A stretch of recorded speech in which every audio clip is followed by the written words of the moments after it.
Well, I think if you look, and I've said this before, we in Florida, those buildings are kind of a dime a dozen, particularly in southern Florida. You drive by, you don't even think twice when you're driving by some of these high rises. So you have a tragedy like this, and this is one where I've met with a lot of these families at this point, and you learn about the people who lived in there wouldn't have probably thought twice under normal hustle and bustle of normal life. And so you see the impact that they had. And I mean, these families, these are big, some of them big, beautiful, great families. And their lives have been shattered with this. And I think in different ways, depending on the individual that's missing. But you see that pain is very, very deep. And I think the fact that the building came down and there was a waiting game, and those search and rescue were there. They were doing everything they could.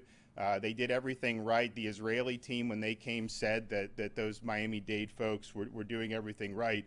But I think the agony of not knowing, could there be a rescue? Could they potentially see one of their loved ones? And then you wait, and then you don't have the news. And I've talked with them and say, we just wait by our phones, not knowing when we're going to get any type of news. And so I think not knowing has deepened the agony and deepened the grief.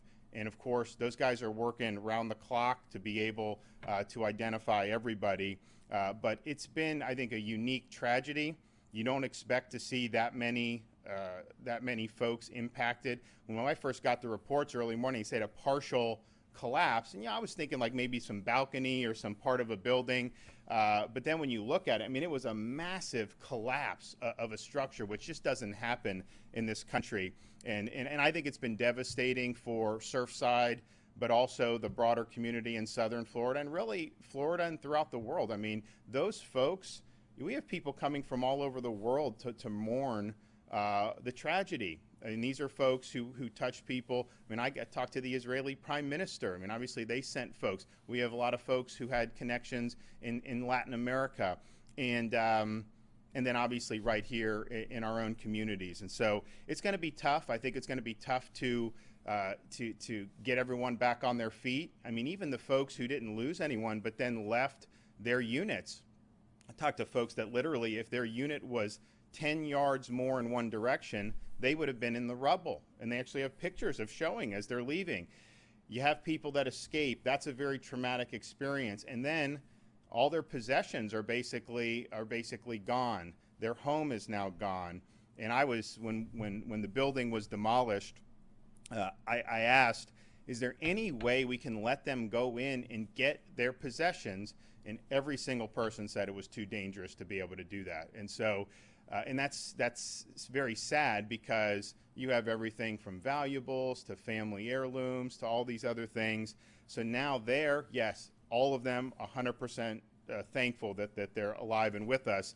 But you look at that, getting those folks off their feet, what's that going to be doing in terms of the mental health and the traumatic experience? And then, of course, the families that lost somebody, it's going to be a deep wound for a long time. And but as tragic as it's been, I think the outpouring of support has shown a lot of great parts of our community. Certainly the people that are first responders, and they are invested in this mission. I mean, you got to pull these guys off that pile. They want to be there. They want to be able to identify. They want to be able to participate in this rescue mission, and it's something that's really deep in them in terms of accomplishing the mission. And then as new people come in, we've had teams from out of state come in to give our guys some relief. They get very invested in it. And so to see that, and to see that singularity of purpose has really been heartening, because these are folks who are on the front lines for us. But then also to see how the community's responded. I mean, there's been a lot of money raised. We're obviously, I want to get that money to use, and so we're working with some of those groups to be able to do it. But I think that there's so many people say, what can I do? They want to do more. We're going to be able to do a lot more even, once we get past this initial search phase. So I don't think the state's ever going to quite be the same. And, but I'll tell you, you never want to go through the tragedies, but those folks there, they are leaving a very impressive legacy. And for those who are missing, for those who have been identified as being deceased, the impact that they've had, not just on Florida, but through folks all across the country and the world, has really been profound. Aren't there some concerns, though, that this could impact the real estate market? Oh, so here's what I would say. So we obviously we want to be able to identify, why did this happen? Is this something that was unique to this building? Is it something that was unique to the person that maybe developed it? Because obviously there are sister properties. Is it something that buildings of that age that would have implications beyond that, whether Southern Florida or the entire state of Florida?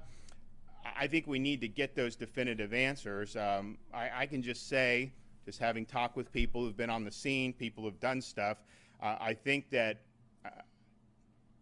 I don't think that I think this building had problems from the start. Let's just put it that way. And so, so we'll see. And we need to do that.